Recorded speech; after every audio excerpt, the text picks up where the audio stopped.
श्री गुरुवे नमः। मित्रों, आज हम इस वीडियो में भगवान सूर्य के रहस्य के विषय में बात करेंगे। विश्व का सर्वाधिक पूजे जाने वाली मंदिर जो सूर्य देव का अद्भुत और विचित्र दर्शन कराती है। सूर्य देवता अपने परिचारकों के साथ, एक समय की बात है, दैत्यों और देवताओं में बहुत दुश्मनी बढ़ गई। दैत्यों ने सभी देवताओं को स्वर्ग से निकाल दिया और स्वयं स्वर्ग पर शासन करने लगे।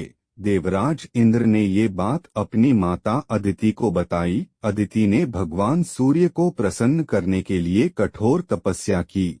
उनकी तपस्या से प्रसन्न होकर भगवान सूर्य ने उनसे वरदान मांगने को कहा। अदिति ने उनसे कहा कि आप मेरे पुत्र के रूप में उत्पन्न होंगे।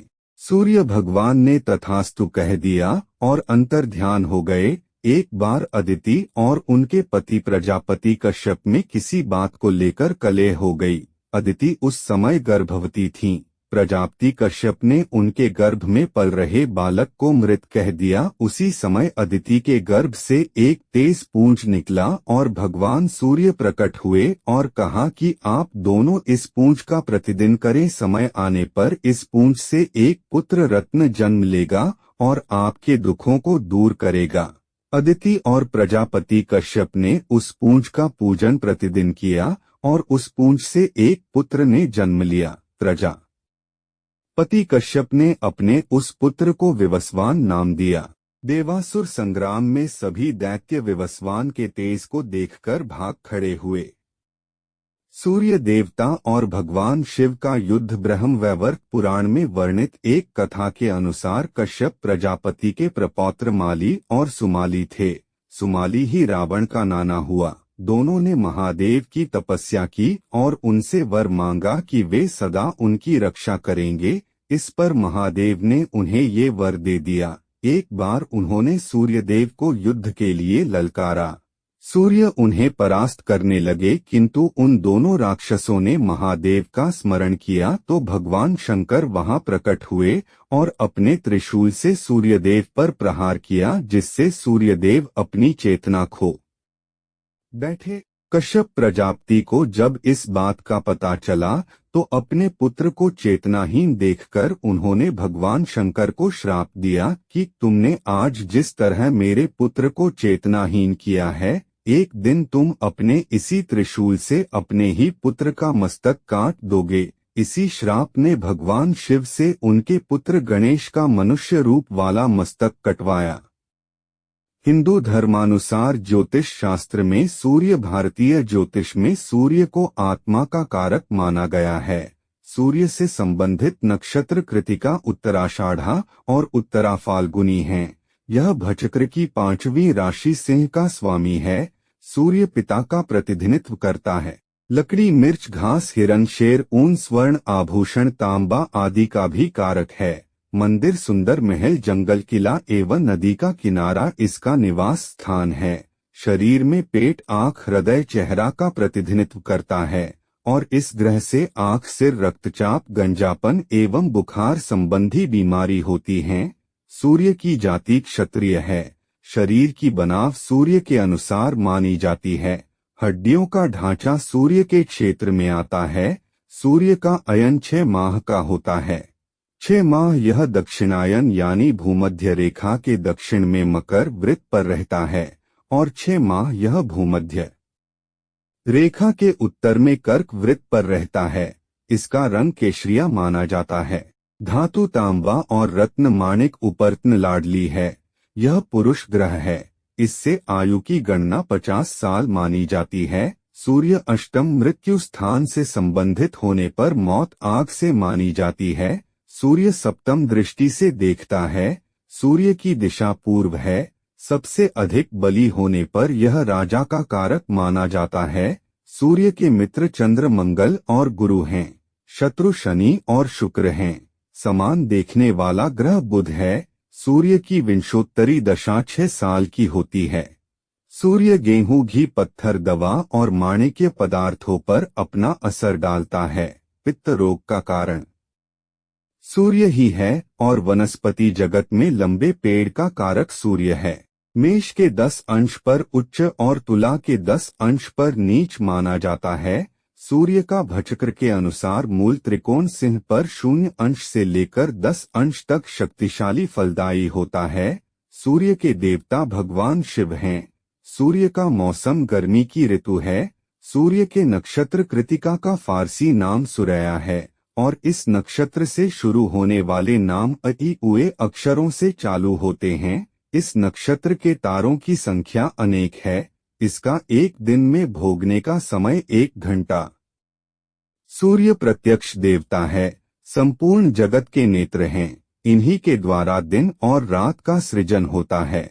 इनसे अधिक निरंतर साथ रहने वाला और कोई देवता नहीं है। इन्हीं के उदय होने पर संपूर्ण जगत का उदय होता है और इन्हीं के अस्त होने पर समस्त जगत सो जाता है। इन्हीं के उगने पर लोग अपने घरों के किवाड़ खोलकर आने वाले का स्वागत करते हैं और अस्त होने पर अपने घरों के किवाड़ बंद कर लेते हैं। सूर्य ही कालचक्र के प्रणेता है। सूर्य से ही दिन रात पल मास पक्ष तथा संवत आदि का विभाजन होता है। सूर्य संपूर्ण संसार के प्रकाशक हैं। इनके बिना अंधकार के अलावा और कुछ नहीं है। सूर्य आत्माकारक ग्रह है। यह राज्य सुख, सत्ता, ऐश्वर्य, वैभव, अधिकार आदि प्रदान करता है। यह सौरमंडल का प्रथम ग्रह है, कारण इसके बिना उसी प्रकार से हम सौर जगत को नहीं जान सकते थे। जिस प्रकार से माता के द्वारा पैदा नहीं करने पर हम संसार को नहीं जान सकते थे। सूर्य संपूर्ण सौर जगत का आधार स्तंभ है, अर्थात सारा सौर मंडल, ग्रह, उपग्रह, नक्षत्र आदि सभी सूर्य से ही शक्ति पाकर इसके इर्द गिर्द घूमा करते हैं। यह सिंह राशि का स्वामी है। परमात्मा ने सूर्य को जगत में प्रकाश करने, संचालन करने, अपने तेज से शरीर में ज्योति प्रदान करने तथा जठराग्नि के रूप में आमाशय में अन्न को पचाने का कार्य सौंपा है। ज्योतिष शास्त्र में सूर्य को मस्तिष्क का अधिपति बताया गया है। ब्रह्मांड में विद्यमान प्रज्ञा शक्ति और चेतना तरंगों के द्वारा मस्तिष्क की गतिशीलता, उर्वरता और सूक्ष्मता के विकास और विनाश का कार्य भी सूर्य के द्वारा ही होता है। यह संसार के सभी जीवों द्वारा किए गए सभी कार्यों का साक्षी है और न्यायाधीश के सामने साक्ष्य प्रस्तुत करने जैसा काम करता है। यह जातक के हृदय के अंदर उचित और अनुचित को बताने का काम करता है। किसी भी अनुचित कार्य को करने के पहले यह जातक को मना करता है और अंदर की आत्मा से आवाज देता है। साथ ही जानबूझकर गलत काम करने पर यह हृदय और हड्डियों में कंपन भी प्रदान करता है। गलत काम को रोकने के लिए यह हृदय में साहस का संचार भी करता है। सबसे पहले हम भगवान विष्णु को समझ ले। विष्णु की 4 भुजा बताई जाती है, अर्थात 2 भुजा लक्ष्मी की, 2 नारायण की, और विष्णु को शेषनाग की शैया पर लेटा हुआ बताया है और क्षीर सागर। और आपने देखा होगा कि शेषनाग के 5 मुंह बताए हैं, अर्थात मनुष्य आत्मा के 5 विकार काम, क्रोध, मोह, लोभ, अहंकार, अर्थात लक्ष्मी नारायण ने परमात्मा से योग लगाकर इन 5 विकारों को योगबल के भस्म करा और शैया बना ली, अर्थात 5 विकारों पर विजय पाई जो सूचक है। और क्षीर सागर अर्थात सतयुग, जब उन्होंने विकारों पर विजय पाली तो हो सकता है उन्हें सतयुग में आने का एंट्री मिल गई हो। दूसरा, आपने शिवलिंग देखी होगी, 3 पट्टे और बीच में बिंदु अर्थात परमपिता परमात्मा शिव निराकार बिंदु स्वरूप। अब 3 पट्टों का राज समझे। पहला पट्टा ब्रह्या अर्थात परमात्मा ब्रह्या के तन में आकर नई सृष्टि सतयुग त्रेता का ज्ञान देते हैं, जिसको राजयोग बोलते हैं।